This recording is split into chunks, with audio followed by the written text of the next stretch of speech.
from her, and it was so beautiful. And I wanted to, like, I really don't think I could have pulled off this stuff, obviously, because I mean, yeah, 22 karat gold, but I mean, if I started wearing this stuff around Louisville, Kentucky, people would be like, "What is that, fake stuff she has on?" Because it did look almost fake. And then the earrings were really huge, but they had these really thick posts, for your ear. And she told me that she had to sort of like get her ears used to a bigger post for a few months before her Indian wedding by wearing like some that were like a little bit smaller than that. So I mean, there was no way that I could have really worn those earrings anyway. I tried to put them in, I'll be honest, because I was like, can I wear these suckers? Can I put these in? And because I wanted to play with the jewelry, and because it really did look like costume jewelry. Yeah, it was beautiful stuff. But that kind of thing, like I didn't really have a market here for it, to resell it, and or that I know of. But it was interesting because when I sent it into the refiner, they specifically asked me if they could hold on to it for a couple of days until the owner got there, because they wanted to show him that jewelry. And apparently they don't really see that kind of stuff very much. So there's something about it that sort of made me sad, I think. But it was a pretty good return, so I got my check, and then I was really happy. I felt that feeling before, because sometimes you can see some handmade artistry that's put into a piece of jewelry, and it's just terrible sometimes, sending that out to a refiner, and I've been there before. It is, and yeah, it's there've been times I've gotten some things, and I thought, well, maybe I should keep this. You just don't really know, but I've really never. Once, I think there've been a couple like rings that I've worn before, but then I'm like, I'm just gonna get rid of these. But yeah, the Indian jewelry was definitely the most exciting stuff I've had. So, Susie, tell us a little bit about the metal bar. Well, let's see. What would you like to know? Okay, so I guess I got my LLC in February. I've only been around about 3 months. Currently have about 9 parties coming up, and we try to only have these parties on Saturdays and Sundays. But I'd love to get more help at some point and expand the business and expand throughout Kentucky. I really would like to probably stick in this geographic territory.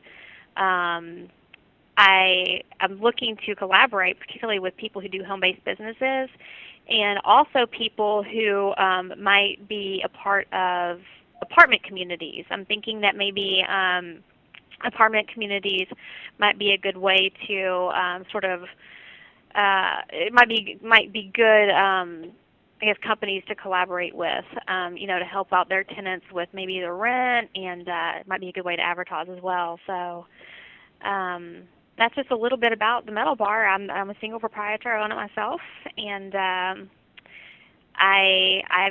I'll just be honest. I haven't paid myself a penny since I've started. So well, I just keep rolling over the money, Yeah, that's probably the sign of good management. But I think no matter what, even if you start your own company doing something like this, and you have a party a week or whatever, I think there's so many advantages just to owning your own company, because I bought, like I said, I bought an iPad, which it was just my regular job. It might, probably wouldn't have been something I would have bought, but now I have this, and just think about other ways that you can, I guess sort of, I don't want to say, how do I say it? Just kind of give yourself bonuses, I guess, by doing this, and maybe not necessarily pay yourself, because I think at some point you are going to get taxed, and yeah, I think it's also very important to meet with an accountant whenever you first start one of these businesses. My accountant actually told me to set back 40% of what I'm making, which is probably a little bit more than I needed to, but he said just to be safe. And that's something I think that everyone should really think about doing too, is talking to an accountant when they start out, because this is sort of an unusual and odd business model, I think. Because I think people have a hard time really getting it at first. Like, what are you doing? Okay, you buy gold and then you resell it. So what is that? Are you a servant? Like, are you selling a product? It is sort of it's sort of hard, I think, for a lot of people to wrap their minds around until they really get involved in it, and or just go to a gold party. Yeah, one of the things I encountered starting out is I was approaching town halls, police departments, secretaries, Mhm. and inquiring about what I had to do before starting a gold party Mhm. or getting something going. And 90% of the time, the people that were in these offices didn't know what I was talking about, They have no or idea. Mhm. right what I would have to do in order to legally do it. Right. How has your experience been in that area? Well, as an attorney, I luckily have access to a lot of of just books and things like that in our legal library, and I was able to just do a little bit of research on my own, just to see what the legalities were in my jurisdiction. I mean, Kentucky, there really is nothing, but I really think that wherever you start, you need to check your jurisdiction. I think that some places are more regulated. Like maybe just regulated in dealing in commodities, and some places seem like they might be coming down harder on people having scales that are correctly calibrated and gold testers that are, I guess they have to be approved through some kind of agency, which it just sort of sounds like to me just another another red tape that you're going to go through to the government. And I wonder if they are if more of these regulatory type things are going to start popping up as like trade in gold increases. I don't really know, but I think it's possible. I sort of think that it's one of those industries that shouldn't really be that regulated because,